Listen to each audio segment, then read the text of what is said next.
ನಮಸ್ತೆ ಪ್ರಿಯ ವೀಕ್ಷಕರೇ ಶಕ್ತಿ ಯೋಜನೆ ಬಗ್ಗೆ ಒಂದು ಬಿಗ್ ಅಪ್ಡೇಟ್ ಬಂದಿದೆ. ಏನಂದರೆ ಇನ್ನು ಶಕ್ತಿ ಯೋಜನೆಯಲ್ಲಿ ಪ್ರಯಾಣಿಸುವವರಿಗೆ ಹೊಸ ರೂಲ್ಸ್ನ ಸರ್ಕಾರ ಜಾರಿಗೆ ತೊಗೊಂಬಂದಿದೆ ವೀಕ್ಷಕರೇ. ಅದನ್ನೆಲ್ಲದೂ ಕೂಡ ಹೇಳ್ತೀನಿ. ಅದಕ್ಕೂ ಮುಂಚೆ ನಮ್ಮ ಚಾನಲನ್ನು ಸಬ್ಸ್ಕ್ರೈಬ್ ಮಾಡಿ. ಈ ವಿಡಿಯೋ ಇಷ್ಟ ಆದರೆ ಒಂದು ಲೈಕ್ ಬಟನ್ನ ಕೊಡಿ ವೀಕ್ಷಕರೇ. ಇನ್ನು ನೇರವಾಗಿ ವಿಷಯಕ್ಕೆ ಬರೋದಾದರೆ, ನಮ್ಮ ರಾಜ್ಯದಲ್ಲಿ ಕಾಂಗ್ರೆಸ್ ಸರ್ಕಾರ ಅಧಿಕಾರಕ್ಕೆ ತಂದಂಥ ಮೊದಲ ಯೋಜನೆ ಅಂದರೆ ಅದು ಶಕ್ತಿ ಯೋಜನೆ, ಅಂದರೆ ಫ್ರೀ ಬಸ್ ಯೋಜನೆ.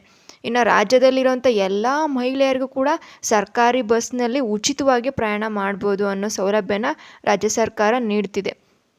ಇದೀಗ ಶಕ್ತಿ ಯೋಜನೆಯ ಮೂಲಕ ಪ್ರಯಾಣಿಸುವಂಥ ಒಂದು ಮಹಿಳೆಯರಿಗೆ ಒಂದು ಹೊಸ ರೂಲ್ಸ್ನ ತೊಗೊಂಬಂದಿದೆ. ಅಷ್ಟು ಜನ ಓಡಾಡ್ತಿದ್ದಾರೆ ಅಂತಂದರೆ ಸ್ವಲ್ಪ ರೂಲ್ಸ್ ಆ್ಯಂಡ್ ರೆಗ್ಯುಲೇಷನ್ನ ತರಲೇಬೇಕಾಗುತ್ತೆ ವೀಕ್ಷಕರೇ. ಅದು ಏನಂತ ನೋಡೋದಾದರೆ, ಇನ್ನು ನೀವೆಲ್ಲರೂ ಕೂಡ ಬಸ್ನಲ್ಲಿ ಓಡಾಡಿರ್ತೀರ.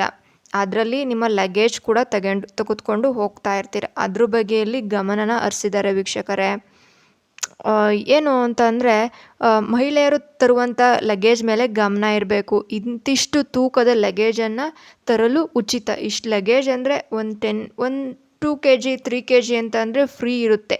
ಅಷ್ಟು ಲಗೇಜ್ನ ತೊಗೊಂಬರೋದಕ್ಕೆ ಅವರಿಗೂ ಕೊಡೋದು ಫ್ರೀ, ಅವ್ರ ಲಗೇಜ್ಗೂ ಫ್ರೀ ಅಂತ ಹೇಳಿ ಇಲ್ಲ, ಲಗೇಜ್ಗೆ ಪೇ ಮಾಡಬೇಕಾಗುತ್ತೆ ನೀವು. ಅದಕ್ಕೆ ಜಗಳ ಆಡೋದಕ್ಕೆ ಹೋಗಬಾರ್ದು ಹೆಣ್ಮಕ್ಳು. ಲಗೇಜ್ಗೆ ಹಣ ಪಾವತಿ ಮಾಡಬೇಕಾಗುತ್ತೆ. ಈ ವಿಚಾರ ಎಲ್ಲ ಮಹಿಳೆಯರಿಗೂ ಕೂಡ ನೆನಪಿಟ್ಕೊಂಡಿರಬೇಕು. ಇನ್ನು ಹೊಸ್ದಾಗಿ ಇದ್ರ ಜೊತೆಗೆ ಇನ್ನೂ ಕೂಡ ಸ್ವಲ್ಪ ನಿಯಮಗಳಿದ್ದಾವೆ, ಅದೇನಂತ ಹೇಳ್ತೀನಿ. ಇನ್ನು ವೀಕ್ಷಕರೇ, ಶಕ್ತಿ ಯೋಜನೆ ಆರಂಭದಲ್ಲೇ ಪುರುಷರಿಗೆ 50% ಸೀಟ್ನ ಬಿಟ್ಕೊಡ್ಬೇಕು ಅನ್ನೋ ಮಾತನ್ನು ಹೇಳಿದರು. ಈಗಲೂ ಕೂಡ ಅದೇ ನಿಯಮನ ಹೇಳ್ತಾ ಇದ್ದಾರೆ.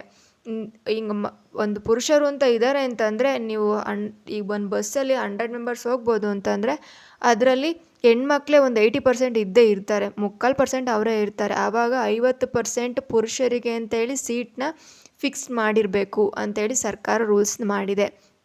ಒಂದು ವೇಳೆ ನಾವು ಸೀಟ್ನ ಬಿಡ್ಕೊಳ್ಲಿಲ್ಲ, ಇಲ್ಲ ನಾವೇ ಫಸ್ಟ್ ಹತ್ಕೊಂಡಿದ್ದು ನಾವೇ ಕೂತ್ಕೊತೀವಿ ಅಂತ ನೀವೇನಾದರೂ ಹೋದರೆ ಅಂಥವರಿಗೆ 100 ರೂಪಾಯಿಯನ್ನು ದಂಡ ವಿಧಿಸಲಾಗುತ್ತದೆ ಅಂಥೇಳಿ ಸರ್ಕಾರ ಘೋಷಣೆ ಮಾಡಿದೆ. ಆದರೆ ಮಹಿಳೆಯರು ಪುರುಷರ ಸೀಟ್ನಲ್ಲಿ ಕುಳಿತರೆ ಅವರಿಗೆ ದಂಡ ಇರುವುದಿಲ್ಲ ಅಂಥೇಳಿ ಹೇಳಿದ್ದಾರೆ ವೀಕ್ಷಕರೇ. ಪುರುಷರ ಸೀಟ್ಗಳು ಭರ್ತಿ ಆಗಿಲ್ಲದೆ ಇರುವಾಗ ಮಾತ್ರ ಮಹಿಳೆಯರ ಅಲ್ಲಿ ಈ ರೀತಿ ಕೂರ್ಬೋದಷ್ಟೆ. ಪುರುಷರ ಸೀಟ್ ಭರ್ತಿ ಆಗಿಲ್ಲ, ಅವ್ರು ಯಾರು ಇಲ್ಲ ಅಂದ ಕೂರ್ಬೋದು, ಬಿಟ್ಟರೆ ಇಲ್ದಿದ್ರೆ ನಿಮಗೆ ದಂಡ ಬೀಳೋ ಚಾನ್ಸಸ್ ಇದೆ ವೀಕ್ಷಕರೇ. ಇನ್ನು ಇದು ಹೊಸ್ದಾಗಿ ತಂದಿರೋವಂಥ ರೂಲ್ಸ್. ಇನ್ನು ಇದ್ರ ಗೊತ್ತಿರೋ ಹಾಗೆ ನಿಮಗೆ ಇನ್ನು ಶಕ್ತಿ ಯೋಜನೆಯಡಿ ಹೊಸ್ದಾಗಿ CCTV ಅಳವಡಿತವನ್ನು ಬಸ್ಗಳ್ನೂ ಕೂಡ ಸ್ವಯಂ ಚಾಲಿತವಾಗಿ ತೊಗೊಂಬಂದಿದೆ ಕರ್ನಾಟಕ ಸರ್ಕಾರ. 400ಕ್ಕೂ ಅಧಿಕ ಒಂದು CC ಕ್ಯಾಮರಾ ಅಳವಡಿತ, ಅದ್ರ ಜೊತೆಗೆ GPS ಅಳವಡಿತ ಬಸ್ಗಳನ್ನು ರೋಡಿಗೆ ಇಳಿಸಿದ್ದಾರೆ.